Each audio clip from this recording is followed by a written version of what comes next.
구학기를 2시간 압축해서 중국 철학의 흐름인데요.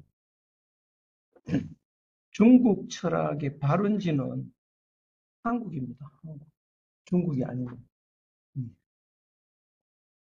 지난번에 우리 천부경 3일신고 그거를 좀 다루었는데요. 그 내용이 중국 철학의 뿌리입니다. 이건 한번 하셨기 때문에 본질은 세 요소가 있다. 하늘 마음이 성이고, 하늘의 기운을 우리는 명이라고 하고, 하늘의 몸을 정이라고 합니다.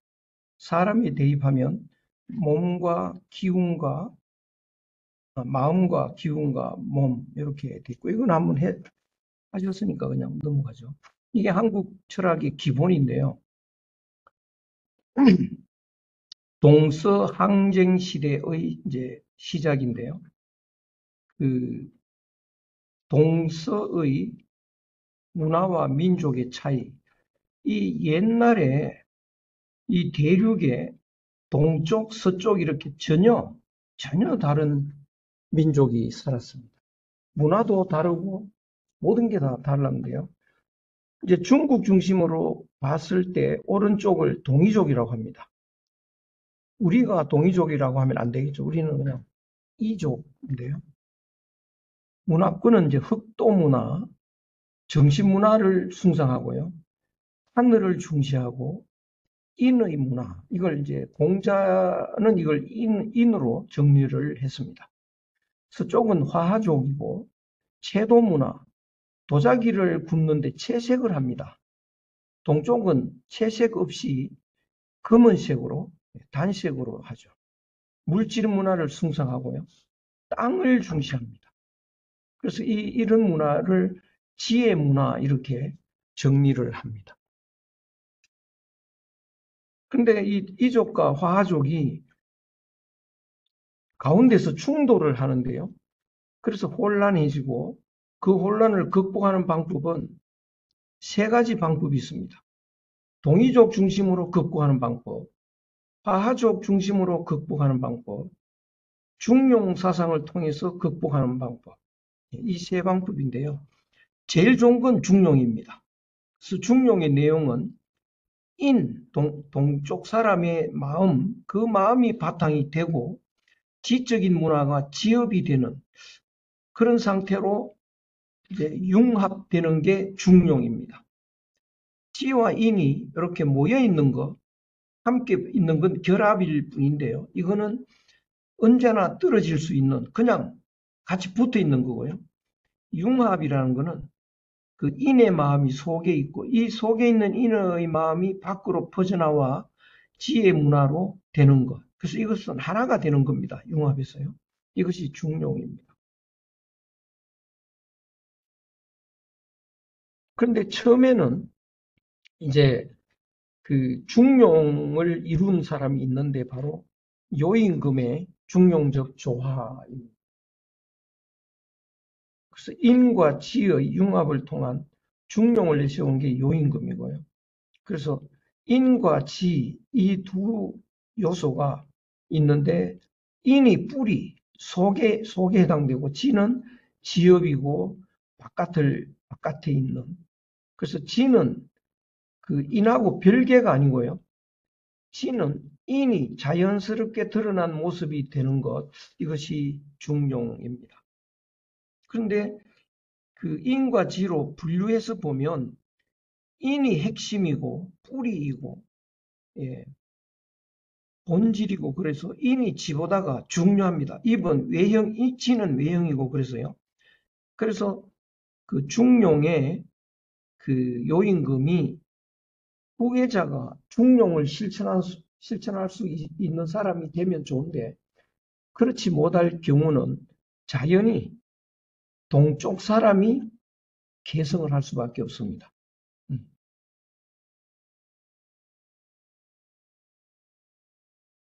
그래서 이 요임금의 그 성이 당입니다. 당이온데요. 그래서 나라 이름을 또 당이라고 합니다. 그래서 요 임금의 후계자가 순임금이 되죠.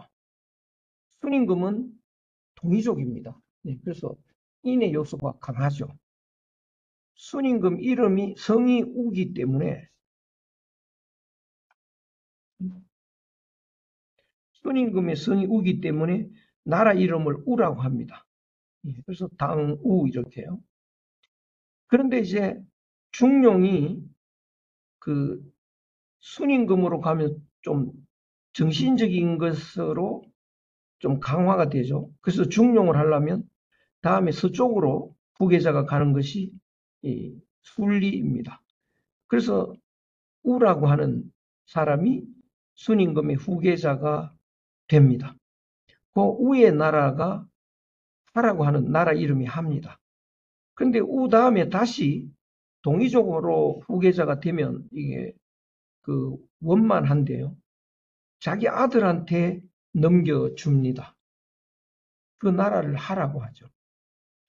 그런데 하나라는 물질주의로 계속 가면 동쪽에 있는 사람들이 불만이 생깁니다. 그리고 그 나라가 자꾸 침체하게 되죠. 균형을 잃게 되죠. 그래서 우임금의 마지막에 하나라 마지막 임금이 글인데요. 글 임금 때 상당히 혼란에 빠집니다. 그러면 이제 그 제일 불만이 많은 쪽이 동이족이니까요. 이족. 불만이 많은 세력들의 리더가 당입니다. 당. 그래서 당이 주도권을 잡고 그를 죽입니다. 죽이고 나라를 세웠는데 그 나라 이름이 은입니다. 은인데 그 상이라고 하는데요. 처음에 서울이 상이라는 곳에 서울을 정했는데 그것이 나라 이름이고 나중에 은으로 이사를 갔습니다. 그래서 또 나라 이름이 은이 됩니다. 그래서 어떤 때는 상이라고도 하고 은이라고도 하고요. 그런데 당임금이 또 자기 아들한테로 왕위가 계승이 됩니다. 그럼 어떤 일이 일어날까요? 서부 사람들이 또 불만이 많아지겠죠. 그러면 서부 사람들이 불만이 많은 세력을 리드하는 사람이 문왕이고 무왕인데요. 문왕과 무왕. 그들이 세운 나라 이름이 주입니다. 주. 이 문왕의 아들인 무왕이 그 당임금의 은나라의 마지막 임금인 주를 죽이고 또 이제 통합을 해버리죠. 그리고는 주나라 시대가 이어집니다. 근데 주나라가 계속 이어지면 물질주의가 강화되고 동쪽 사람들이 또 불만이 많겠죠. 그래서 반발을 하는데 이때 철기 문화가 엄청나게 철기가 대량 생산이 돼서 전찬이 그 무기가 대량 생산돼서 동쪽 사람들의 불만을 탄압을 해버립니다. 그래서 이후로 중국 중원을 당분간은 동쪽 사람이 차지하지 못하고 중국 사람 중심으로 가는데 그 출발이 주나라입니다.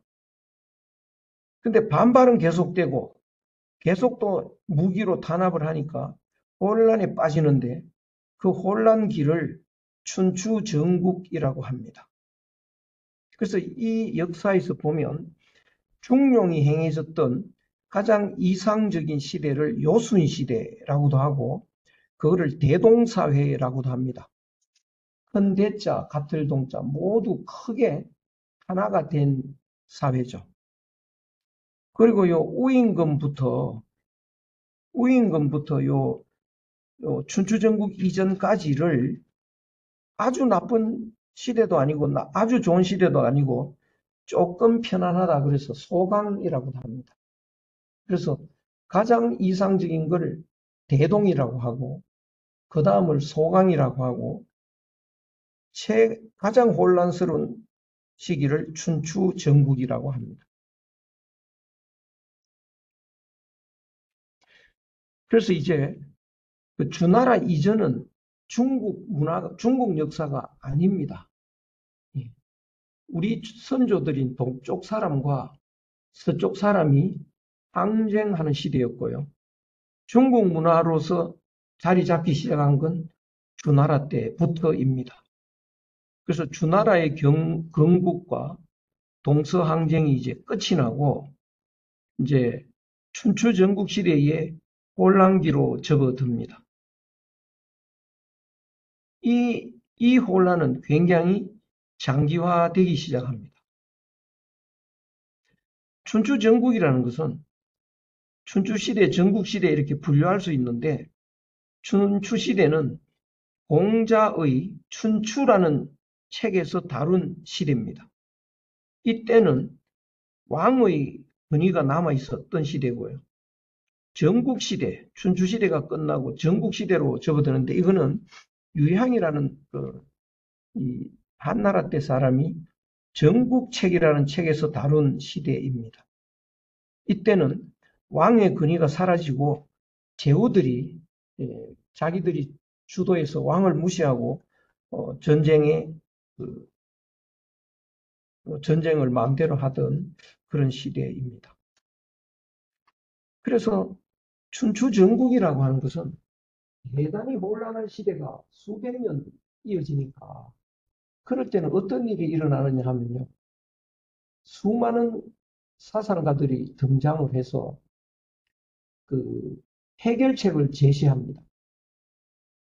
그런데 이 수많은 사상가들이 각각 다른 이론을 만들어내다 보니까 사람들이 어느 이론을 따라야 좋을지 알 수가 없습니다. 그래서 이론은 많고 대다수가 좋아하는 이론은 없기 때문에 혼란은 계속됩니다. 오늘날 전 세계적으로 혼란하고 우리나라도 혼란한데요. 그 근본 원인이 어디에 있을까요? 왜 혼란할까요? 대다수가 좋아하는 이론이 없어서 그렇습니다. 예를 들어서 대한민국 사람들이 한 80%가 불교 신자라고 해보죠. 금방 안정이 되죠. 불교 이론으로 정치를 할 테고 모든 국민이 따라갈 거라고요. 그러면 정치하는 사람은 불교 이론을 바탕으로 정치를 하겠죠. 한 7, 80%가 기독교인이라고 해도 바로 안정이 됩니다. 또 기독교인 중에 정치하는 사람들이 나오고 또 정치의 내용은 기독교식으로 하겠죠. 한 80%가 좌파 이론이라고 해도 바로 안정이 됩니다. 근데 지금은 기독교도 상당히 있고 불교도 있고 좌파도 있고 뭐 이래가지고요. 어느 누가 무슨 이론으로 정치를 해야 될지 모르기 때문에 혼란이 지속됩니다. 그리고 전 세계적으로 사람들이 따랐던 이론이 뭘까요?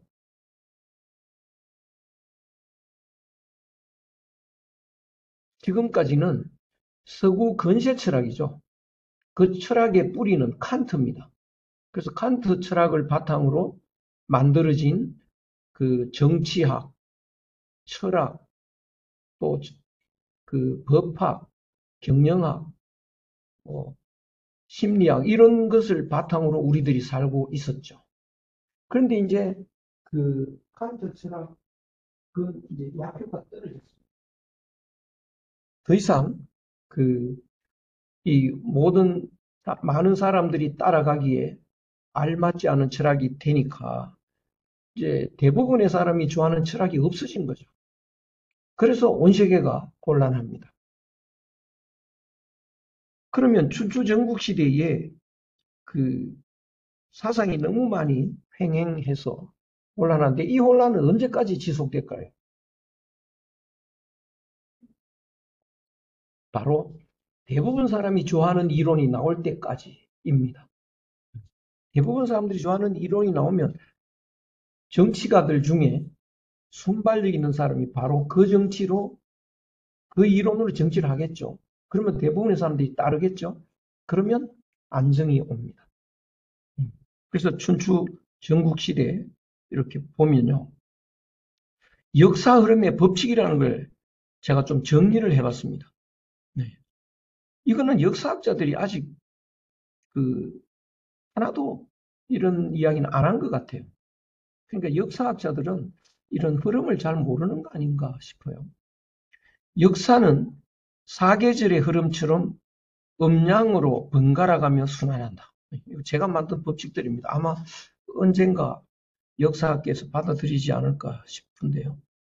사계절이 이렇게 봄, 가을, 봄, 가을 이렇게 갑니다. 봄, 가을, 봄, 가을. 여름은 어디 갔나요? 봄에서 가을로 꺾이는 계절이죠.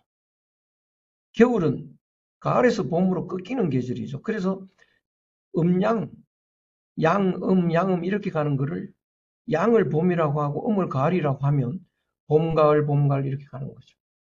그래서 우리가 춘추가 얼마십니까? 이러면 됩니다. 추나 추동이 얼마십니까? 안 그러죠. 그래서 이 사계절의 흐름은 음양이고 그 음양이 바로 봄, 가을, 봄, 가을인데요. 역사의 흐름도 똑같습니다. 역사의 흐름을 어떻게 가느냐?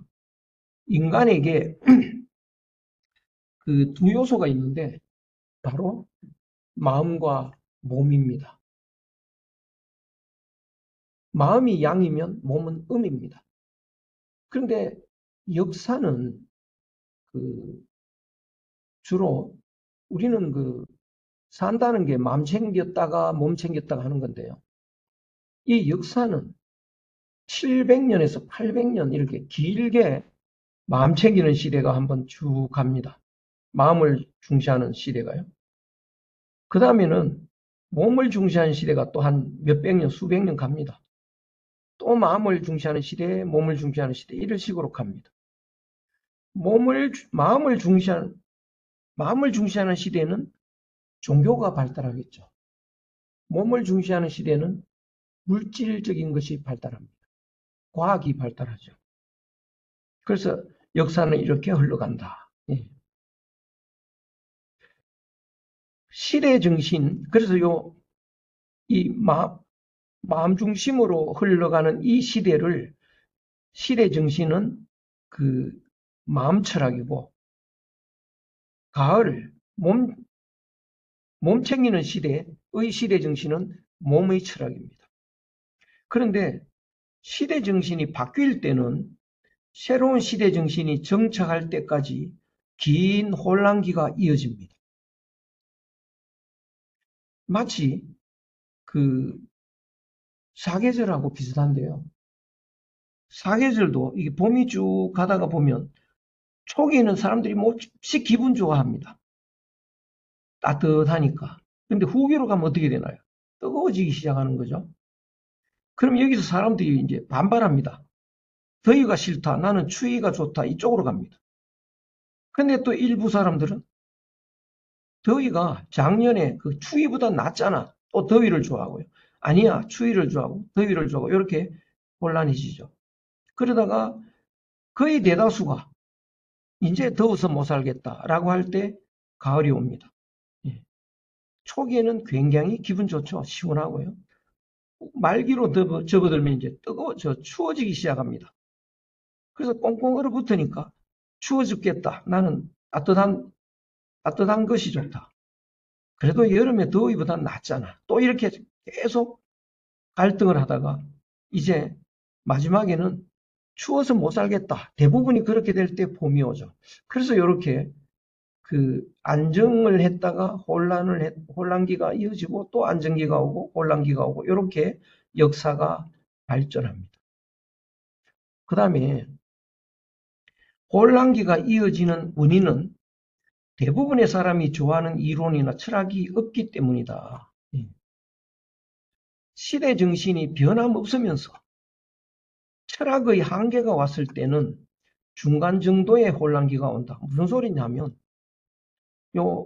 이 하나의 시대 정신, 마음 챙기는 철학인데 마음 챙기는 철학이 중간쯤 와서 문제가 생기면 또 다른 마음 챙기는 철학으로 대치됩니다. 그럴 때 마음 챙기는 시대가 이렇게 왔다가 그 철학이 문제가 생겨서 또 다른 마음 챙기는 시대로 바뀔 때는 혼란이 오는데 이 혼란은 좀 길지가 않습니다. 시대 정신과 철학이 변함이 없는데 마음 챙기는 시대이고 또 마음 챙기는 철학으로 계속 가는데 왕이 실책을 해가지고 생긴 혼란이 또 있습니다. 왕이 뭔가 잘못해가지고 혼란이 생기죠. 그거는 아주 짧습니다. 왕만 바뀌면 바로 안정기가 오죠. 마지막에는 역사의 흐름에도 꽃샘추위 법칙이 있다. 예. 여기 이제 겨울이 와서 뭐 추워 죽겠다 그래서 봄이 오는데요. 봄이 오면 계속 봄이 와야 되는데 도로 잠깐 추워지는 뭐 순간이 있습니다. 역사의 꽃샘추위 법칙. 이것도 제가 역사 법칙으로 한번 만들어 봤는데요. 이 역사의 법칙은 아무도 역사학자들이 정리한 게 아닙니다. 왜 역사에 꽃샘추위가 있을까요? 봄이 오면 좋잖아요. 근데 봄이 오는 걸 싫어하는 사람들이 있어요. 누가 봄을 싫어할까요? 스키장 주인, 그죠? 스케이트장 주인, 난로 장사, 이런 방한복 장사, 뭐 그런 사람들이 봄이 너무 싫으니까 그런 사람들이 총동원해가지고 이 젖먹던 힘까지 발산해서 반발을 합니다. 그래서 도로 추워진다고요. 근데 그거는 소수의 사람들이 반발해서 에너지가 금방 소진이 됩니다. 그런 뒤로 다시 본격적인 봄이 오죠. 역사에도 그런 꽃샘추위가 있다. 그러면 여기서 춘추 전국시대 제일 먼저 은나라에서 주나라로 갈 때는요. 주나라가 그 서쪽이지 않습니까? 아까 보실 때 서쪽이면 물질주의인데 또 주나라가 희한하게 그 초기에는 정신주의로 갑니다. 어째서 그런가? 여기 좀 그 애매한 면인데 그 주나라를 건국한 문왕인데 문왕의 어머니가 동이족입니다. 엄마의 영향을 무지 받았습니다. 이 문왕이요. 그 어머니가 그 동양에서는 특히 중국에서 최고의 그 이 뭡니까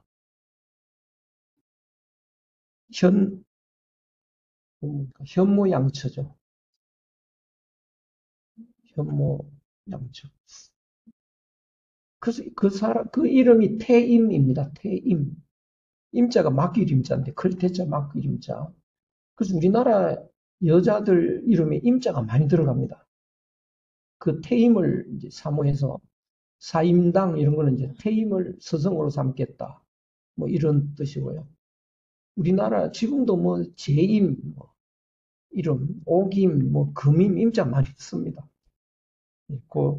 그 모친의 영향으로 이 주나라는 초기에는 정신주의로 가는데요. 그 영향이 오래 가지 않습니다. 얼마 안 가서 주나라가 물질주의로 이렇게 이제 선회를 하죠. 그러다가 다시 철학이 이제 물질주의로 갔을 때 그 동이족들은 이제 정치적으로 중원을 차지하지 못하지만 철학적으로 반발을 합니다. 그래서 정신주의로 가고 또 물질주의로 가고 정신주의로 가고 이러면서 계속 혼란이 이어지죠. 한 2, 300년 이상 혼란이 갑니다.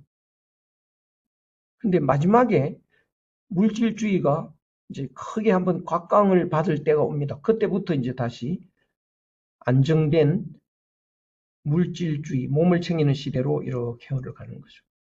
그러면 지금은 춘추시대 뭐 사상사의 흐름을 좀 이렇게 춘추시대의 사상적 항쟁을 좀 보시면 그래서 이러면 시간이 나보다 시계를 보고 있어요. 7시 반. 예? 7시 30분. 지금 엄청나게 건너뛰면서 가는데도 이게 시간이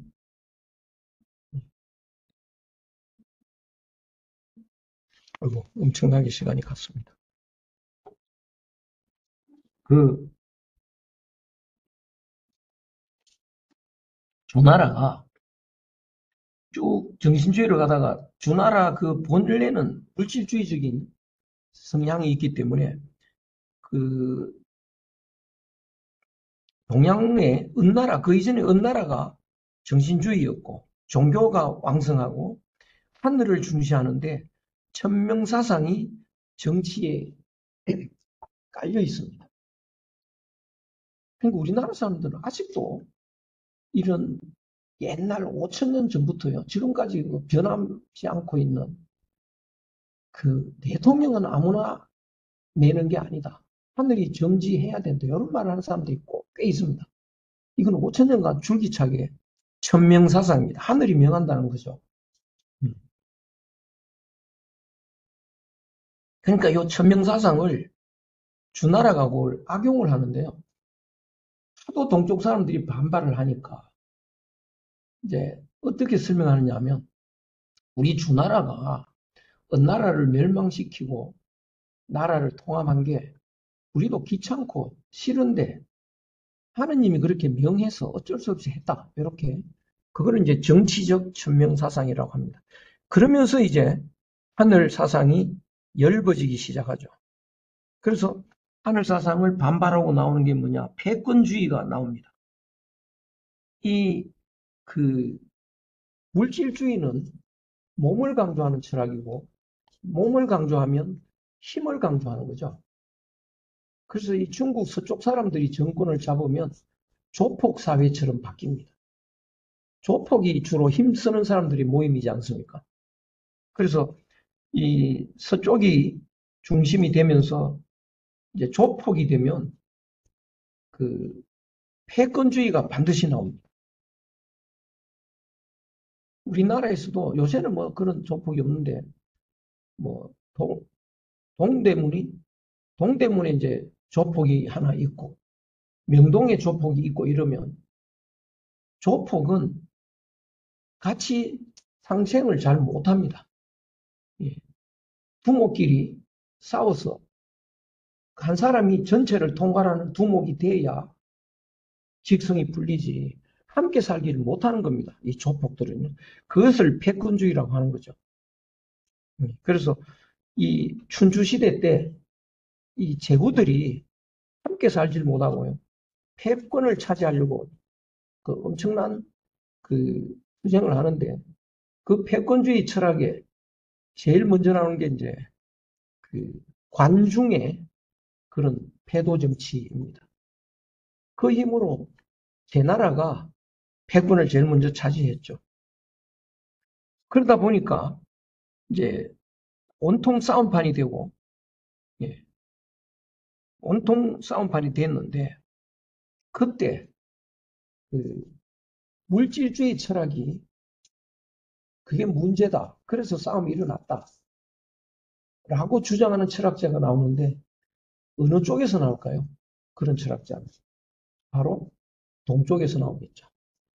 대표가 노자입니다. 노자. 그래서 노자는 이거 뭐 차분히 설명할 시간은 없으니까요. 덕이 없어진 이거 제가 오자를 남겼습니다. 도가 없어진 뒤에인데 제일 앞에 글자요. 도가 없어진 뒤에 덕이 중요하고 덕이 없어진 뒤에 인이 중요하고 인이 없어진 뒤에 의가 중요하고 의가 없어진 뒤에 예가 중요하게 된다. 예는 진실한 마음과 믿어온 마음의 껍데기이고 어지러움의 으뜸이다. 이렇게 되어 있습니다. 이것은 주나라가 물질주의니까요. 물질주의 하는 사람들은 자꾸 싸우죠. 힘 자랑하느라고. 그래서 뭘 강조하느냐? 예를 강조합니다. 예를 지켜라 이렇게 되죠. 예를 지켜라. 그런데 사실은 예를 강조하면 이제 싸움이 일어납니다. 네가 내한테 무례했잖아 이렇게 된다고요. 인을 강조하면 싸움이 안 됩니다. 이는 한 마음이고 우리가 사랑하는 마음이니까 인을 가지고는 싸움이 안 되고 의로운 삶을 강조해도 싸움이 안 됩니다. 그런데 이제 예를 강조하면 싸움판이 일어납니다. 야, 이 버릇없는 놈, 예의도 모르는 놈 이렇게 된다고요. 근데 그 싸움판이 법으로 가면 어떻게 될까요? 완전히 싸움판으로 바뀝니다. 그래서 노자가 이제 그 일침을 가하죠. 왜 이렇게 온 세상이 시끄러워? 너무 예를 중시하다 보니까 그렇지 않냐. 그래서 노자의 철학이 핵심이 뭐냐? 도가도 비상도, 명가명 비상도. 이건 무지 어려운 철학입니다. 사람이 의식하는 진리는 참된 진리가 아니고 사람의 의식으로 만든 이름은 참된 이름이 아니다.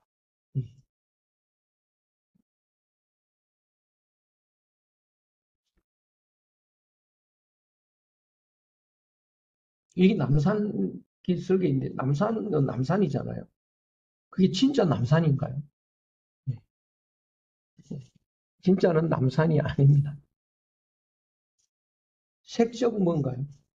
공이잖아요. 산 아니잖아요. 근데 사람들이 산이라고 이름 붙이죠. 서양 사람이 오면 또 마운틴이라고 이름 붙일 겁니다. 그렇죠? 일본인이 오면 또 뭐 야마라고 또 이름을 붙일 테고요. 그래서 사람은 각자 의식을 가지고 이름을 붙이기 시작하는데 본질은 그게 산이 아니죠. 본질은요. 공인데요. 이거를 오늘날은 그 양자역학에서 그걸 잘 증명을 한다고 합니다. 그런데 이 심오한 노자의 일침이 전쟁 중에 사람들이 경쟁을 할까요? 안 하겠죠. 안 합니다.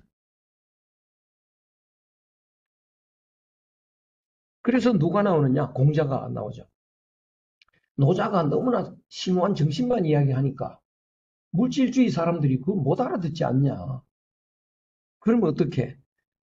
물질주의와 정신주의가 중용으로 이렇게 융합을 해야 온전한 사회가 온전하게 안정이 온다. 그 중용을 한 사람이 옛날에 요임금이다. 그래서 요임금 철학을 바탕으로 중용 철학을 공자가 제시했습니다.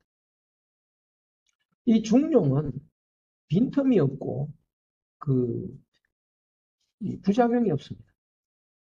몸과 마음이 조화롭게 살아가는 거 이게 가장 무난한데요. 이 마음만 중요하다 그러면 몸이 소외돼 버리죠. 몸이 중요하다 그러면 마음이 그 허탈해집니다. 마음이 피폐해지죠.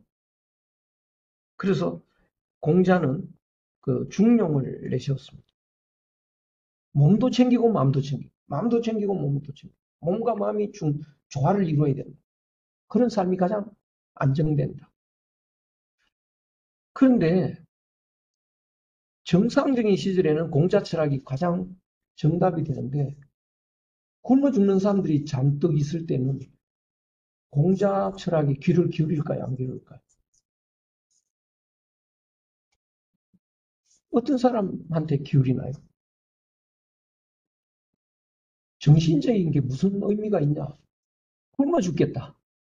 밥을 달라. 이런 사람이 이제 다수가 생기죠. 그래서 빵을 달라. 그렇지 않으면 죽음을 달라. 이런 극도의 물질주의가 그 다음에 또 나옵니다. 그것이 묵자입니다. 묵적. 이름이 묵적인데 묵적의 물질 철학입니다. 몸의 삶에 치중을 하죠. 몸을 살리는 방법이 뭐냐? 묵자가 몸을 살리는 방법을 계속 연구를 해봤는데요.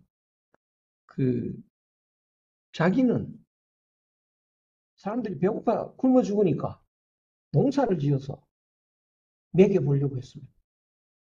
근데 농사를 안만 지어도 몇 사람밖에 못 먹이잖아요. 또 얼어 죽는 겁니다, 사람들이. 그래서 배를 짜서 사람들한테 옷을 입히자. 근데 몇 사람밖에 못 입히잖아요. 그러면 어떻게 해야 될까? 예. 사람들이 얼어 죽고 굶어 죽는 근본 원인은 뭐냐? 전쟁을 해서 그렇다는 거예요. 너무 싸우니까 그렇다. 그러면 이제 간단하죠. 전쟁만 없애면 되죠. 그래서 목적은 반전주의를 들고 나옵니다. 길바닥에 가서 전쟁 반대 이렇게 소리를 질렀겠죠. 수많은 사람들이 구름처럼 모입니다. 전쟁을 너무 막 수백 년 하니까. 그래서 이제 안전을 원하는 사람들이 잔뜩 모였습니다. 그 사람이 많이 모이면 이제 무슨 사람 단체를 끌고 가는 이론이 나와야 되죠. 우리는 뭐 사람 몇 사람 모여서 무슨 친목 단체를 해도 정관이 있어야 되지 않습니까? 그래서 이론을 만드는데 전쟁을 중단하는 이론을 만들어냅니다. 그러면 전쟁의 원인을 찾아서 그걸 없애버리면 되죠. 그래서 묵자가 찾아낸 전쟁의 원인은 자타를 차별해서 그렇다. 남과 나를 구별하니까. 남의 물건을 내 물건으로 만들려고 하고, 남의 집의 거를 우리 집에 갖고 오려고 그러고, 남의 나라 거를 우리나라 걸로 만들려고 하고, 요게 전쟁의 원인이라는 거죠. 자타, 차별. 그러면 요거를 해결하는 방법은 뭔가요? 겸해, 교리. 겸해. 남의 아버지를 우리 아버지처럼 사랑하라는 거죠. 남의 나라를 우리나라처럼 사랑하라는 거죠. 똑같이 하라는 거죠. 교리, 서로 이롭게 하라는 거죠. 그러면 전쟁은 이제 중단이 됩니다. 그 다음에 의론이 분분해서 그렇다. 예. 의론이 뭐 좌파, 우파, 뭐 기독교, 불교 뭐 이렇게 의론이 분분하니까 종교 전쟁도 일어나고 무슨 사상 전쟁, 이념 투쟁이 일어나는 거 아니냐. 그럼 이론을 하나로 통일하면 되죠. 예. 어떻게 통일하는 게 제일 빠를까요? 여기 뭐 소풍 가자고 했는데 서로 주장이 다 다릅니다. 그럼 제일 빠른 방법은 반장 손들어. 예. 반장은 어디 갈 거야? 저 남산 꼭대기 가는 게 좋겠습니다. 따라가! 이러면 되는 거예요. 그러면 이제 통일은 되는 거죠. 그리고 그거를 상동이라고 하죠. 상자는 위상자하고 같습니다. 위사람의 동, 예, 위사람의 이론에 동조해라. 그 다음에 또 전쟁을 하는 원인이 보니까 물질이 부족하다는 거죠. 그래서 물질이 풍부하면 안 싸울 거 아니냐. 그래서 물질을 불리자. 그래서 노동을 열심히 하자. 당시에 사람들이 운명론에 빠져가지고 나는 가난한 팔자야. 자꾸 이런다고요. 팔자 없다. 열심히 일하면 물질은 모이게 돼 있다. 그래서 노동을 열심히 하게 하고 운명론을 반대합니다. 그 다음에 예식에 너무 돈 들어간다는 거죠. 그래서 절장은 뭐냐? 장례식을 절약하자. 그거는 바늘 자국에 무슨 의미가 있냐? 그냥 묻기만 하면 되는데 깊이 묻을 필요도 없다. 손발이 밖으로 노출만 안 되면 된다. 가장 절약하자. 예술을 금지하자. 노래하고 춤추고 그림 그리는 건 다 물질을 소비하는 거다 그거. 그래서 이런 주장들을 하죠. 근데 전쟁에 그 몸서리 친 사람들은 묵자에 동참을 해서 함께 하는데 이게 오래 가지는 않습니다. 왜 오래 안 갈까요?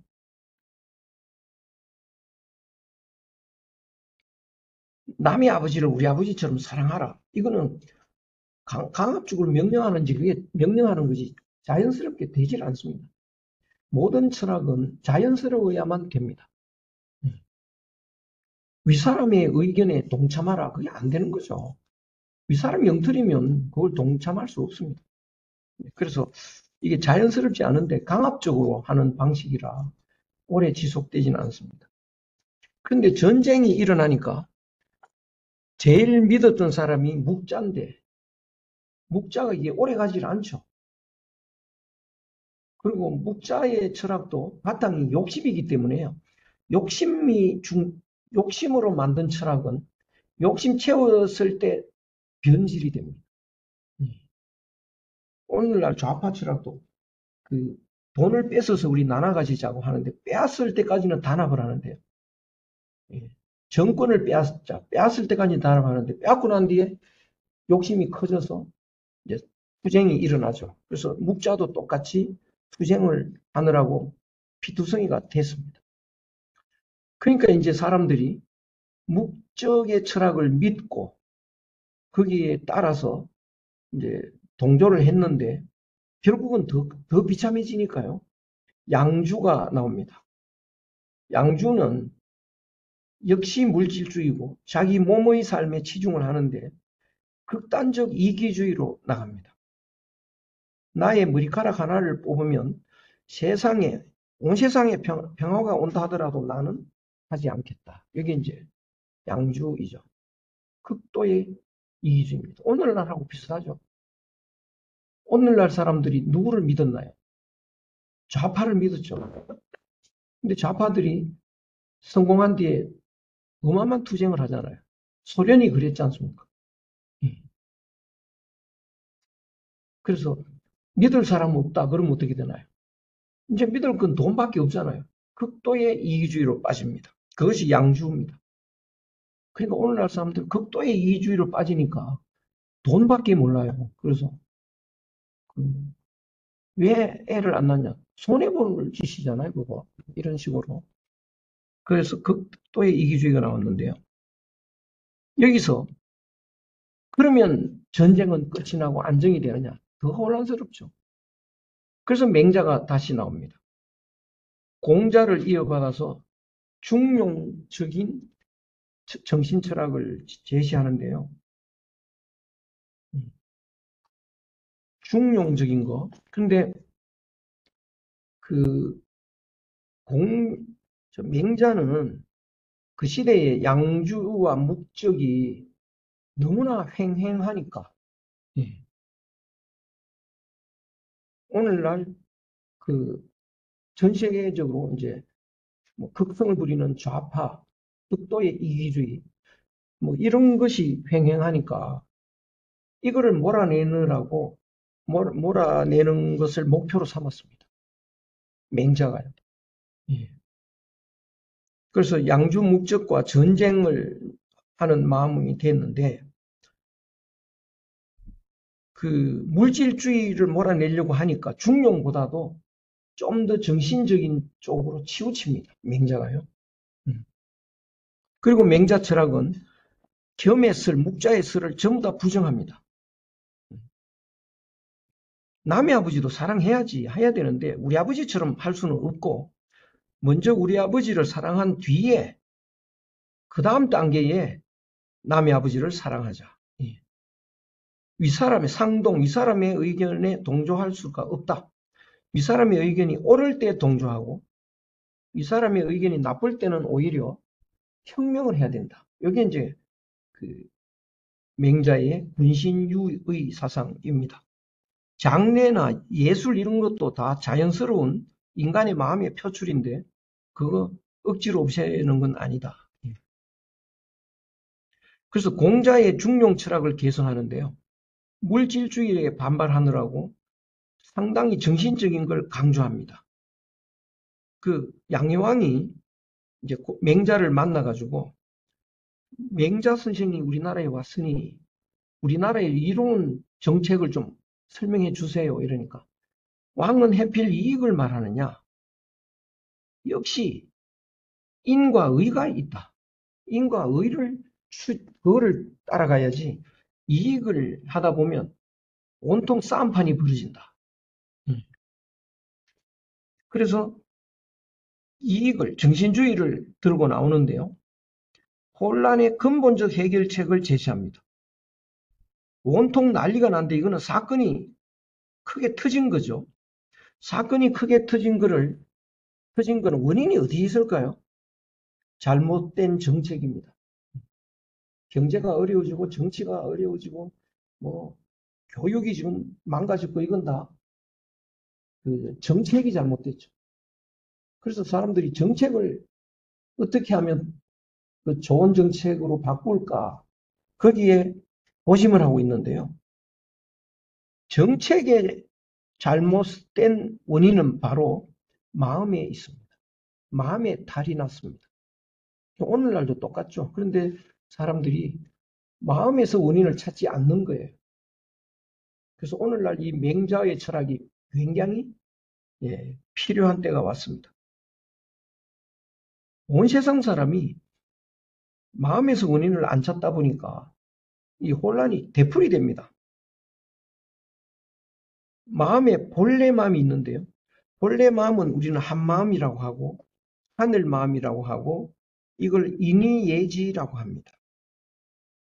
그래서 이 본래 마음을 가진 사람은 착합니다. 그래서 성선설을 제창하고요. 그리고 착한 마음, 한 마음, 하늘 마음 이걸 강조하다 보니까 하느님을 증명을 해야 됩니다. 한 마음을 증명해야죠. 그래서 맹자가 어떻게 증명하느냐?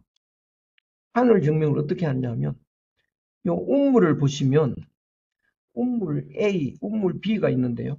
맑은 지하수에서 나왔다면 이 물과 이 물은 같아야 되죠. 그래서 이 물과 이 물이 같다는 것을 증명하면 맑은 지하수가 하나라는 것을 증명할 수 있습니다. 마찬가지로 여기 사람의 마음이 있는데요. 모든 사람이 다 한 마음을 가지고 똑같은 마음을 갖고 있다면 그 마음이 어디서 나왔느냐? 하늘 마음에서 나왔다. 그래서 하늘 마음이 증명이 됩니다. 그런데 운물이 다르거든요. 현재 다르다. 그 이유는 뭐냐? 맑은 지하수가 나올 때 여기 진흙이 끼어 들어가서 다릅니다. 진흙이 종류가 다르고 정도가 다르기 때문에 운물이 다 다릅니다.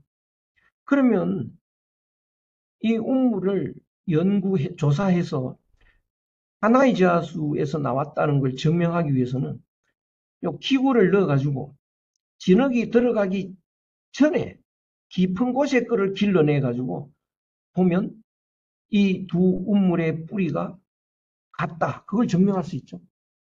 그러면 하나의 지하수라는 것이 증명이 됩니다.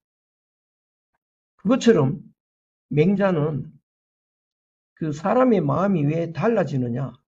하늘 마음은 하나인데 들어오면서 이기적 계산을 하는 거죠. 이기적 계산을 해서 욕심이 생깁니다. 그래서 사람 마음이 달라진다는 거죠. 하늘 마음은 예를 들면 뭐 살리는 마음입니다. 하늘 마음은 엄마 마음하고 똑같습니다. 부모 마음하고 같습니다. 그래서 엄마는 요새 엄마는 좀 아닌 것 같아요. 많이 변질이 됐습니다. 애를 영 죽인다고요. 근데 옛날 엄마는 애를 살리는 마음이었죠. 그래서 애가 졸리면 야 자자 이러고요. 배고프면 밥 먹어라 이러고요. 야 피곤하면 쉬어라 이러죠. 요새 엄마는 졸리면 1시간 더 해라 뭐 이런다고요. 그건 엄마 마음이 아닌데 그래서 잘 때는 엄마가 자라고 하듯이 하늘도 자라고 합니다. 졸린다는 건 하늘이 자라고 한다는 의미입니다. 그런데 이기적인 계산을 합니다. 지금 자면 나는 본전을 못 찾아. 본전 찾아야 돼. 그런 계산을 하면 잠이 확 달아난다고요. 그래서 본전 찾으려고 이제 밤을 새우죠. 그래서 졸리는 마음이 첫 번째 마음이고 자기 싫고 본전 찾으려고 하는 마음이 두 번째 마음인데 두 번째 마음이 악입니다. 요 악자가 한자로 두 번째라는 아시아의 아자 밑에 마음심입니다. 아는 두 번째라는 뜻입니다. 제일 더우면 열대고 두 번째 더우면 열대 그러지 않습니까? 그 아에다가 마음심이 붙은 게 악입니다. 이렇게 돼서 마음이 달라졌다. 그러면 사람의 마음이 모두 같다는 걸 어떻게 증명하면 되느냐? 이기적 계산을 하기 전의 마음. 그 마음을 찾아내 보니까 모든 사람이 똑같더라. 그렇다면 모든 사람은 하늘 마음에서 나온 거다. 모든 사람의 마음은 그 증명이 된다고요. 그래서 어떻게 증명하느냐? 맹자는요. 지금 깐난 애가 아무것도 모르는 깐난 애가 우물에 빠지려고 기어서 들어가려고 해요. 그 순간에 안 돼! 이러면서 쫓아가서 던진다고요. 그거는 보는 사람이 다 똑같아. 그때 안 돼! 그러면서 또 쫓아갈 때 계산이 들어갔냐? 안 들어갔다는 거예요. 쫓아가면서 내가 쟤를 건져주면 제 아버지한테 상금 받겠지. 뭐 이런 계산이 안 들어갔다는 거예요. 안 건져주면 인간도 아니라고 욕먹겠지. 또니가 건져주면 신문에 나겠지. 뭐 이런 계산 없이 그냥 건져줬다는 거죠. 그래서 이기적 계산이 들어가기 전에 인간의 마음을 보니까 다 똑같더라. 예. 어제도 그런 상황에서는 그 똑같은 행동을 하고 내일도 똑같은 행동을 한다. 그래서 인간은 모두가 하늘 마음을 본질적으로 가지고 있다. 그래서 인간은 착하다. 이렇게 되어 있죠. 그러면 어떻게? 이 착한 마음을 회복하면, 예, 회복하면 이제 전쟁은 끝날 거다. 예, 안 다투고 된다. 그래서 우리가 해야 될 일은 뭐냐? 내가 제일 먼저 착한 마음을 바로잡아야 됩니다. 회복해야 돼. 그거를 정기라고 합니다. 정기. 예, 정기. 나를 바로잡아야 돼. 그러면 모든 것이, 이 물은 나 이외의 모든 것입니다. 모든 것이 저절로 바르게 된다는 거예요. 그러니까 수양이 제일 중심이죠. 그래서 내가 바로 되면 이 거꾸로 서 있는 사람들은 나를 보고는 바로 선다는 거예요. 거꾸로 서 있는 사람들은 고통 속에 있는데 고통에서 벗어날 방법을 모르고 있어요. 왜냐? 바로 선 사람을 본 적이 없으니까. 그래서 내가 바로 서고 나면 행복해져 있으면 사람들은 알아서 저절로 바로 서게 된다. 이것이 정기의 물정입니다. 그러면 세상은 평화롭게 되죠. 지상낙원이 되죠. 그리고 맹자의 왕도 정치는 지상낙원 건설하는 겁니다. 방법은 뭐냐? 경제와 교육입니다. 경제를 잘해서 몸의 삶을 충족하게 하고 교육을 통해서 하늘 마음을 회복하게 하는 것. 이게 맹자의 왕도 정책 방법입니다. 근데 전쟁 중에 사람들은 맹자의 근본적 해결책에 귀를 기울이지 않습니다. 배고파 죽겠는데 무슨 하늘 마음을 언제 회복하냐. 말을 안 듣게 되죠. 근데 그 다음에 장자의 정신 철학이 나오는데요. 장자는 뭐라고 하느냐. 시끄러운 이유가 뭐냐. 시끄러운 이유가 이 사상가들이 자꾸 떠들어서 그렇다는 거예요. 가만두면 이제 저절로 조용해지는데 사상가들이 나와서 자꾸 떠들고 있으니까 오히려 그 싸움이 더 일어난다. 그러면 왜 더 혼란할까? 그것은 사상가들의 사상이 틀렸다는 거예요. 틀린 소리를 자꾸 하니 그게 더 시끄럽게 하는 거 아니냐. 뭐가 틀렸냐? 여기에 화이트보드가 있습니다, 여러분. 이거는 틀린 말인가요? 아닌가요? 틀린 말로 보입니까? 아닌 말로 보입니까?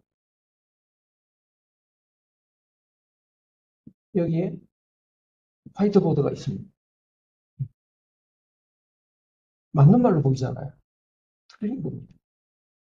그럼 당신이 보니까 여기에 화이트보드가 있지, 내가 보니 거기에 있잖아. 그렇죠? 여기 있는 거 아니지 않냐? 그러니까 이게 헷갈린다는 거예요. 그래서 사람들의 주장은, 고정관념은 전부 틀린 거다. 높은 데 올라가면 어지럽잖아요. 원숭이한테 물어볼래? 어지러운가? 네 입장에서 어지럽다는 거지. 진흙 축축한 데서 자면 허리가 아프고 싫잖아요. 미꾸라지한테 물어봐라. 그게 싫은가? 남자들이 막 미인만 보면 따라다니거든요. 왜 따라다니냐? 좋았어요. 미인이라서.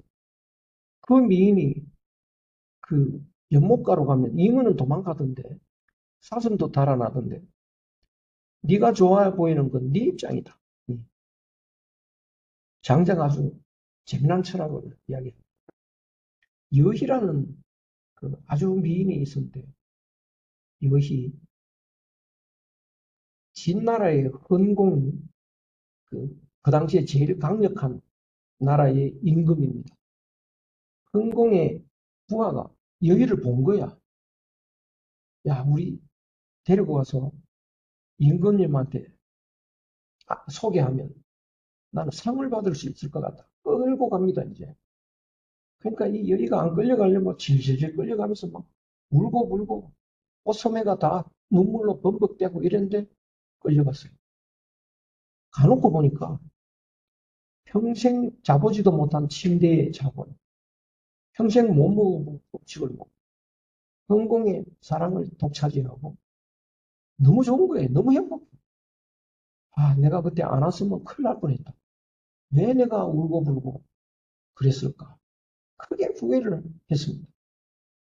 근데 우리는 일반 사람들은 끌려가기 싫은 곳이 있죠. 제일 끌려가기 싫은 곳이 어디일까요? 그런 데가 없나요? 제일 싫은 곳. 저승 아닌가요? 저승.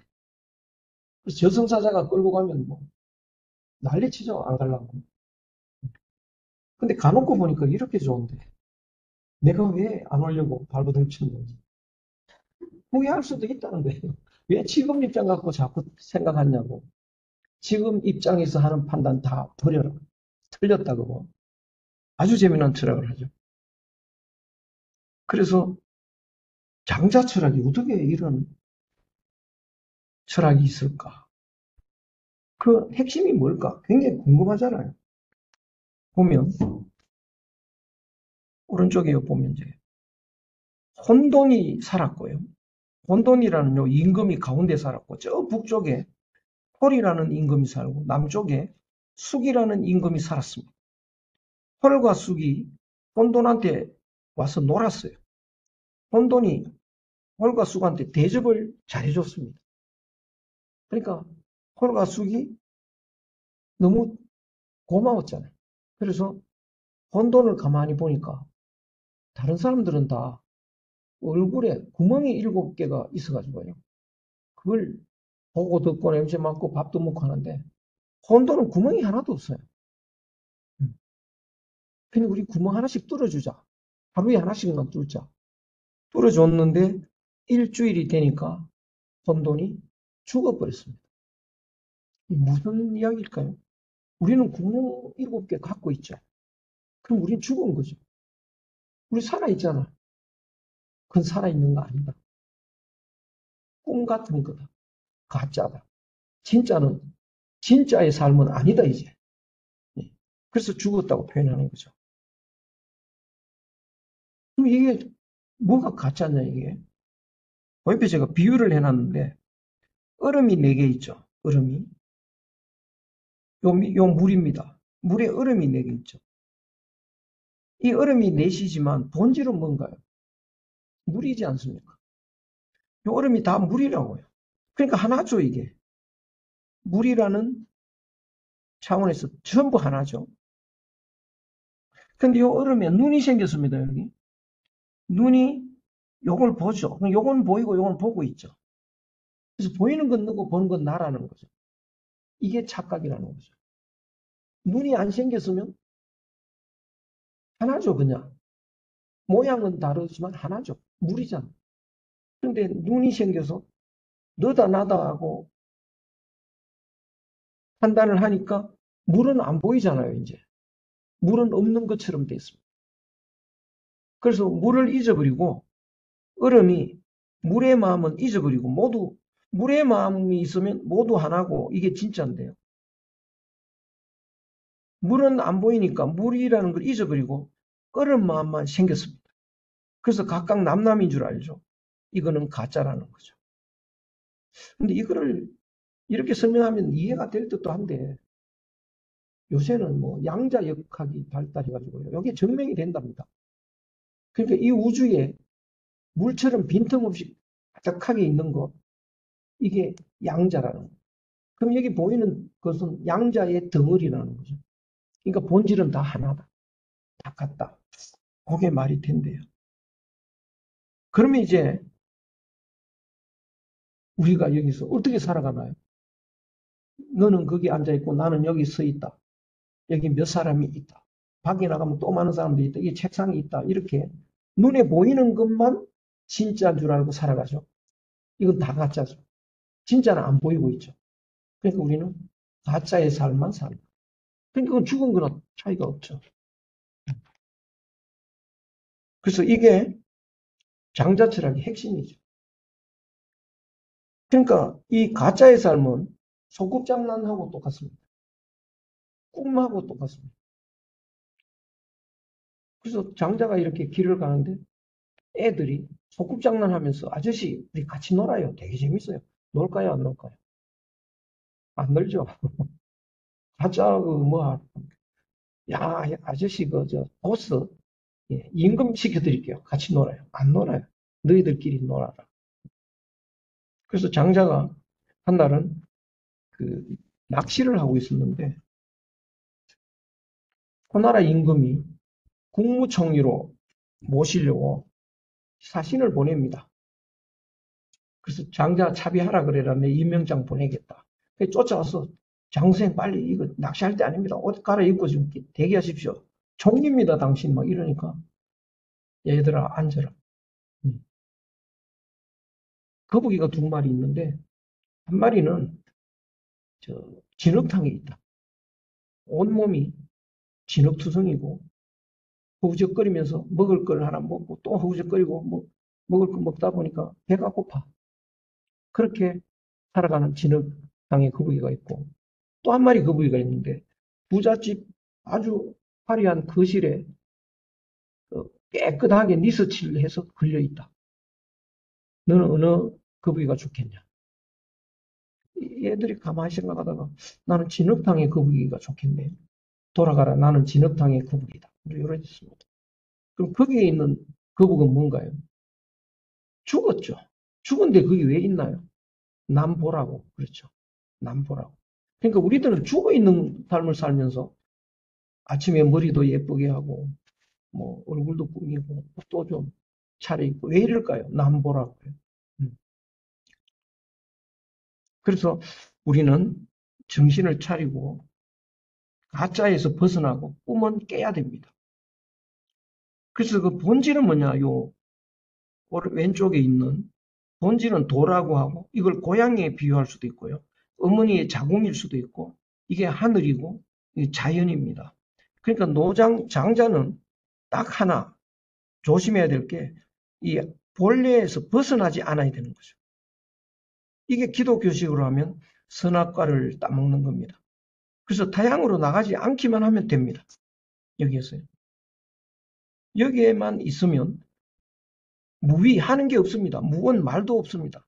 말도 필요 없고 아는 것도 필요 없고 움직임도 없고 생사도 없고 자연일 뿐입니다. 일체가 그러니까 이게 공의 세계로 볼 수도 있겠죠. 근데 공의 세계에서도 묘하게 있지만 그거는 의식에 의해서 생겨난 건 아닙니다. 타향으로 나갔다면 멀리 나가기 전에 빨리 돌아오면 됩니다. 멀리 나가버리면 이제 돌아올 수가 없다. 그런데 전쟁 중에 사람들은 이 장자의 심오한 근본 철학에 귀를 기울이지 않았습니다. 그러면 이제 어떻게 되느냐? 순자가 등장을 하는데요. 성악설을 제창합니다. 인간은 본성적으로 악해. 그러니까 사람들이 납득을 합니다. 그러니까 이렇게 싸움판을 오래 하지 않냐. 악한 게 맞나 봐. 근데 서양 철학도요. 성악설을 바탕으로 깔고 있는데 칸트도 그러고 헤겔도 그러고 막스도 그러고 성악설은 설명 안 합니다. 왜 안 할까요? 인간은 본성이 악하다 소리 안 합니다. 저는 그게 이유가 인간은 본성적으로 악하다 그러면 책이 안 팔릴 것 같아. 사는 사람이 지도 악한 사람 되잖아. 남은 악한데 자기는 악하지 않다고 생각하는. 그러니까 모두가 악하다 그러면 책을 안 살 것 같아. 그래서 그걸 숨깁니다. 그런데 모두가 악하다고 해도 책이 팔리는 거는 춘추 전국시대 뿐이었다는 거죠. 그때는 너무나 사람들이 전쟁통이라. 그러니까 이렇게 싸우지 않냐. 그러니까 어떻게 해야 되냐. 예를 강하게 해가지고 예에 벗어난 사람들을 얽어매야 돼. 못 움직이게 해야 돼. 그러려면 왕이 힘이 커야 돼. 왕권이 강화돼야 돼. 그래서 왕을 명분론으로 설명합니다. 왕이 아무리 바보 같고 아무리 힘이 없어도 왕이잖아. 나는 아무리 힘이 세도 신하잖아. 신하가 왕을 건드리면 안 되는 거다. 명분, 왕이라는 이름과 분수에 맞게 살아야 돼. 학문의 목적은 뭐냐? 예를 배워서 성실하게 실천해야 돼. 이게 학문입니다. 그리고 생각하는 힘을 강조합니다. 우리가 이 예를 만들고 지켜야 되는 거 한번 생각해 보자. 그래야 우리가 이제 전쟁 없는 세상에서 살 수 있지 않을까. 이런 생각을 하니까 대부분 사람이 순자를 따르고 박수를 칩니다. 그럼 어떤 일이 일어날까요? 순발력 있는 눈치 빠른 정치가가 등장을 해서 순자 철학으로 정치하겠다고 선언을 하겠죠. 그 사람이 성공을 하겠죠. 바로 진시황입니다. 진나라 시황제, 신시황이 이제 순자 이론으로 정치하겠다. 그래서 모두가 따르기 때문에 중국이 통일이 됩니다. 예. 확실한 중국은 이제 진나라 통일 이후입니다. 그래서 오늘날 차이나라는 건 진이라는 뜻입니다. 진. 진시황이 이제 통일을 하죠. 기원전 221년에. 그러면 순자를 총리로 등용을 해야 되잖아요. 순자가 죽고 없습니다. 그러면 어떻게 해야 되나요? 순자 제자를 끌어안아야죠. 이사라는 제자를 등용을 합니다. 근데 순자 제자 중에 또 한비자가 있어요. 한비자가 공부를 더 잘했어. 그러면 이제 한비자를 초청해야죠. 한비자가 진시황한테 옵니다. 근데 이사가 보니까 공부를 더 잘했으니까 한비자가 오면 자기가 쫓겨날 것 같아가지고 모함을 해가지고 오는 도중에 죽여버립니다. 그런데 진시황은 한비자의 책은 그거를 어떻게 구해서 공부를 하고요. 한비자 철학을 또 정책에 반영을 합니다. 그러면 이 진시황은 통일을 사람들이 그렇게 원하고 바라던 통일을 했으면 이제 안정된 통일 국가가 지속돼야 되잖아요. 그런데 14년 만에 망해버립니다. 금방 망합니다. 왜 그럴까요? 역사의 꽃샘추위를 당하는 거죠. 그래서 여기서 이제 춘추전국 시대가 이렇게 혼란이 끝나고 순자 철학으로 이제 통합이 되니까 이제 뭐가 오나요? 안정기가 오죠. 진나라, 그 다음에 한나라가 옵니다. 꽃샘추위로 진나라가 망하고 한나라 시대가 옵니다. 한나라 때는 몸중심 시대고요. 그때 사람들은 순자 철학을 좋아했으니까 정치 이념은 역시 순자와 한비자 철학으로 가는 겁니다. 순자 철학을 통해서 왕권이 강화가 됐죠. 왕의 힘이 강합니다. 왕의 힘이 강한 이유가 뭐였나요? 왜 왕이 강했어야 했나요? 전쟁을 끝내기 위해서였죠. 전쟁 끝났잖아요. 그럼 왕의 강한 힘을 내려놔야 되잖아요. 왕이 내려놓을까요? 안 내려놓을까요? 안 내려놓죠. 그러면 이제 왕권이 강하니까 세금을 걷어가지고 돈은 잔뜩 있는데 할 일이 없잖아요. 뭐 할까요?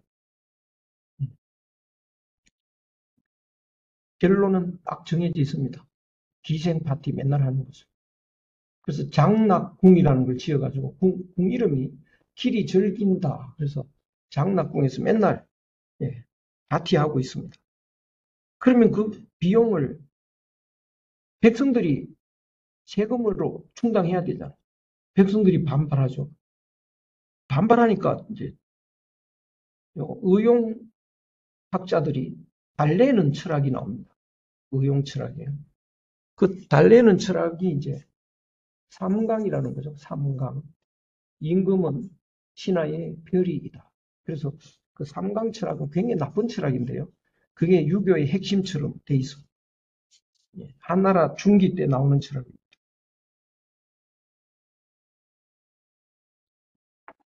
그래도 그러면 안정이 될까? 반발하겠죠. 계속 반발하면 어떻게 되느냐? 이제 순자 철학의 약효가 떨어집니다. 그리고 한나라 말기가 되면 무슨 일이 일어날까요? 물질주의는 몸 챙기는 철학인데요. 몸 챙기는 철학은 반드시 결론이 어떻게 되느냐. 몸을 챙기고 난 뒤에 허무주의에 빠집니다. 왜 그러냐? 배고플 때는 밥 챙기느라고 정신없어요. 근데 이제 밥 챙기고 난 뒤에 보면 몸이 어떻게 되나요? 이제 죽을 때가 오잖아요. 그래서 배고플 때는 먼 훗날을 생각할 그런 겨를이 없는데요. 이제 좀 안정이 되면 먼 훗날을 생각하잖아요.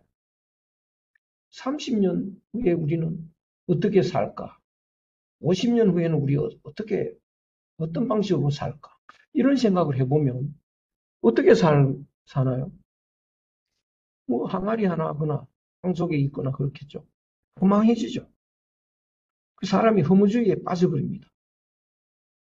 그러니까 뭐 어차피 잠깐이면 죽는데 열심히 저녁 때 이렇게 와서 뭐 책 들여다볼 필요 없잖아요. 어차피 잠깐이면 끝나는 인생인데 술 마시는 게 좋지 않겠습니까?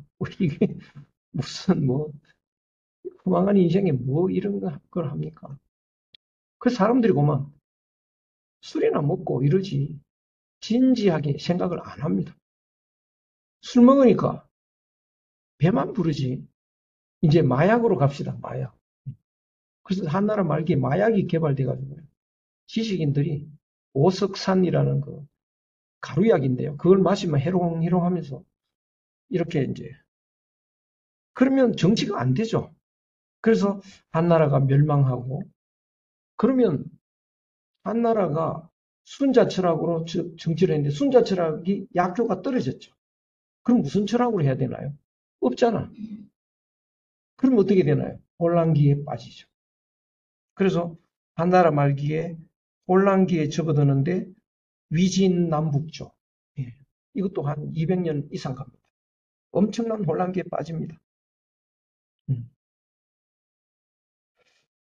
근데 이 혼란기가 언제까지 갈까요? 대부분이 좋아하는 이론이 나올 때까지 가죠. 그럼 무슨 이론이 나오나요? 이 위진남북조 때. 불교가 들어옵니다. 불교가 들어와서 보니까 사람은 잠깐 살다가 죽음을 통해서 허망하게 끝나는 줄 알았더니 죽는 일이 없어진다는 거예요. 석가모니 이야기를 들어보니까. 불생불멸의 진리가 있는데 사람들이 그걸 모르고 그냥 이 중생으로서 허무주의에 빠지는 거다. 그래서 원래 진리를 얻으면 생사가 없다. 그 말을 들으니까 귀가 솔깃해집니다. 우리는 죽고 죽을 수밖에 없는 운명이고 그래서 인생을 허망하다고 했더니 석가모니가 아니라고 하잖아요. 그러면 이제 석가모니 불교 공부해봐야죠. 그래서 이 위진남북조는 열심히 불교책이 팔리는 시대입니다. 대다수가 불교를 좋아하면 어떻게 될까요? 또 눈치 빠른 정치가가 등장을 하겠죠. 그래서 나는 불교로 정치하겠다고 선언을 하겠죠. 그러면 통일이 됩니다. 바로 수나라 문제입니다. 양견이라는 사람인데 수문제. 그래서 불교 사상으로 수나라가 통일을 했습니다. 그러면 쭉 가야 되는데 왜? 10몇 년밖에 못 갑니다, 이게. 왜 그럴까요? 역사에 오셈추이법칙이 또 오는 거죠. 그래서 다시 약간의 혼란이 온 뒤에 당나라 시대가 됩니다. 그럼 당나라는 대부분 사람들이 불교를 좋아하니까 당연히 불교를 갖고 통치하는 겁니다. 그래서 사람들이 이제 절에 열심히 다니고 신이 났죠. 자꾸 불교가 이제 사람들이 불교를 좋아하게 되면 어떤 일이 일어나나요? 정치에도 불교식으로 하게 되고 온통 이제 불교 시대가 되면 절이 불어납니다. 절이. 그래서 전국에 절이 꽉 찹니다. 근데 절은 생산 시설이 아니잖아요. 소비 시설이잖아요. 그럼 그 유지비를 누가 부담을 하나요? 국민들의 세금이죠. 그러니까 국민들이 자꾸 가난해집니다. 열심히 일해가지고 절에 세금 다 바치고 나면 남는 게 없습니다. 그러니까 열심히 일해봐야 헛일이니까 일 안 하고 절에 가서 심부름 해주는 게 훨씬 더 살기 좋거든요. 절은 비대해지고 사람들은 굶어 죽을 지경까지 갔습니다. 그럼 어떻게 되나요? 그러면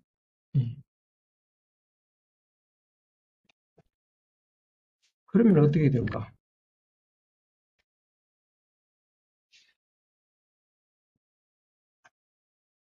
아요, 제가 불교 좀 더 설명하는 게 좋겠네. 당나라 때 여기. 여기에 본질은 아까 설명한 대로 노자와 장자는 본질의 철학입니다. 눈, 코, 귀, 입이 생기기 이전에 모두와 분별이 되지 않는 본질의 세계, 그런 본질의 세계에서 사는 사람을 혼돈이라고 하죠. 혼돈이 참된 사람입니다. 그 혼돈의 철학으로 사는 사람이 노자와 장자이고요. 거기가 고향이고 어머니의 자궁이고 에덴 동산입니다.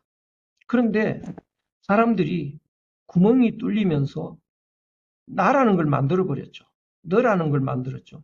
그라는 걸 만들고 만물을 만들었습니다. 그러니까 이 세상에 만물이 있는데 이 만물은 원래 없는 겁니다. 없고 그럼 뭔가요? 만물이 아니고 그럼 저기 저 나무는 있는 거 아니냐? 어떻게 저게 없는 거냐? 그런 거는 있지만 그게 나무가 아니라고 해요. 그럼 뭐냐? 아까 수많은 얼음 덩어리가 있어도 그냥 물인 것처럼 모두가 그 공의 상태, 양자의 상태다. 본질이 그런 거다. 예. 그런데 나다, 너다, 뭐 만물이다 이렇게 판단하고 사는 거는 이제 착각을 하고 있는 건데요. 요거 착각하는 거는 나라는 거, 너라는 거는 유한한 존재입니다. 유한한 존재. 나는 어떻게 유한한가요? 나는 1951년부터 삶이 시작되고 언제까지 또 유한한 삶을 살겠죠. 공간적으로도 요 공간에만 있지 다른 데는 있을 수가 없습니다. 그래서 요거는 유한의 삶이고요. 유한으로 산다는 것은 우리들이 유한자로 산다는 것은 무한자가 있다는 걸 전제하는 겁니다. 무한이 전제되지 않은 유한은 없습니다. 내가 1951년에 태어난다라는 것은 태어나기 이전에도 시간이 있어야만 태어날 수 있죠. 내가 2000 몇 년에 죽는다는 것은 그 이후에도 시간이 있을 때 죽는 것이 가능합니다. 그러니까 유한한 시간을 내가 가진다는 건 무한한 시간이 있기 때문에 가능하다. 유한한 공간 속에 내가 있을 수 있다는 것, 무한한 공간이 있을 때 가능하다. 그래서 이 무한을 깔고 유한이 성립되는데요. 이 무한을 사람들은 하느님이라고도 하고 신이라고도 하고 하늘이라고도 합니다. 그럼 사람들은 여기서 유한자로서 살아가는데요. 요거는 이제 가짜의 삶이죠. 근데 이 중에서 유교, 기독교, 불교 이 세 진리를 한번 정리해 보면 유교는 내가 유한하지만 원래는 무한한 하늘과 하나였기 때문에 내 속에 하늘 마음이 조금은 남아 있다. 그 하늘 마음을 키워서 자꾸 키워서 무한히 키워버리면 하늘과 내가 하나가 된다. 이게 유교고요. 기독교도 똑같습니다. 하늘과 내가 하나 되면 어떻게 될까요? 분리되기 이전의 상태로 돌아가죠. 바로 이쪽으로 가는 겁니다. 하늘과 하나 된 뒤로 하나 된다는 순간, 하나 되는 순간 이쪽으로 가는 거죠. 근데 불교는 하늘과 하나 되는 게 아니고요. 내가 유한자라는 것은 그 유한한 삶은 이제 고통의 삶이고 가짜의 삶인데 그 유한한 삶을 무한한 하늘을 만나면서 해결하는 수도 있지만 이 유한한 삶을 해결하는 또 하나의 방법이 있습니다. 풍선에 공기가 들어있다면 이 풍선은 유한하죠. 그럼 이 유한한 풍선을 무한하게 하려면 공기를 자꾸 넣어야 됩니다. 자꾸 넣어서 터지면 어떻게 되나요? 무한의 세계로 가죠. 근데 또 하나의 방법은 풍선에 공기가 있는데 요거를 빼버리면 유한에서 벗어나죠. 그러면 무한으로 갑니다. 그러니까 불교라는 것은 나라고 하는 걸 없애버리는 겁니다. 그러면 바로 혼돈이 되어버리죠. 그래서 불교에서는 하느님을 끌어들일 이유가 없습니다. 불교는 바로 이쪽으로 가고요. 유교, 기독교는 이쪽으로 가서 하늘과 하나 되면서 이쪽으로 가는 거죠. 요 차이가 있습니다. 그래서 당나라의 불교를 약간만 언급을 하면요. 당나라의 불교는 천태종, 화엄종, 선종 이렇게 셋으로 나눌 수 있는데 선종은 우리가 다 알다시피 달마, 해가, 성찬, 도신, 홍인, 해능 이렇게 이어지는데 요 홍인대사 때 신수와 해능 요건 너무나 유명한 그 개송인데요. 그래서 해능의 개송 요걸 보면 본래 무일물 이런 말이 나옵니다. 본래 무일물. 어느 곳에서 티끌먼지가 일어나겠느냐. 본래 무일물인데 신수는 시시건불식 때때로 부지런히 털어내서 티끌먼지가 내 몸에서 일어나지 않게 하라. 그런데 해능은 본래 무일물이니 어느 곳에 티끌먼지가 일어나겠냐. 요건 뭐냐면 불교가 이쪽으로 가는데요. 신수는 지금 가는 것을 노래했죠. 그런데 해능은 여기에 도착을 한 겁니다. 목적지에 도달한 겁니다. 그래서 장자 철학과 하나가 돼버렸죠. 그래서 해능이 더 앞서는 겁니다. 그런데 이제 육조가 된 뒤로 홍인의 그 의발을 받아서 육조가 된 뒤로 장자가 돼버리면 어떻게 될까요? 요 고향에 에덴 동산에 들어가 버리면 수련을 할 필요도 없고 종단을 조직할 필요도 없고 그러니까 해체가 됩니다. 무의자연으로 살면 됩니다. 그래서 육조로 끝나버리는 거죠. 해능에서요. 그래서 이제 당나라로 가는데 당나라 말기에 불교가 너무 폐단이 심했습니다. 절이 너무 많아가지고 가난에 쩔었습니다. 그때 이제 불교를 몰아내야겠다. 지식인들의 움직임이 일어납니다. 불교 때문에 우리가 살 수가 없다. 그래서 불교를 몰아내려고 하니까 불교를 어떻게 몰아내야 되느냐. 불교를 몰아내는 무기를 유학에서 찾았습니다. 그래서 유학의 이론으로 불교를 공격하는데요. 유학에는 세 요소가 있는데 공자, 맹자, 순자입니다. 근데 공자는 맹자, 순자의 철학을 끌어안고 있기 때문에 논리적인 일관성이 부족합니다. 포용하는 능력은 엄청나게 있지만 일관되게 성선이면 성선이고 성악이면 성악인데 그 양면을 다 끌어안고 있습니다. 그래서 불교를 공격하는 이론이 치밀하지 못하기 때문에 불교를 공격할 때는 맹자와 순자로 분리돼서 각각의 측면에서 공격을 합니다. 맹자 입장에서 나온 사람이 이고이고요. 순자 입장에서 나온 사람이 한유입니다. 그래서 이고가 맹자 입장에서 보니까 정신주의 입장에서 보니까 불교가 너무나 매력이 있습니다.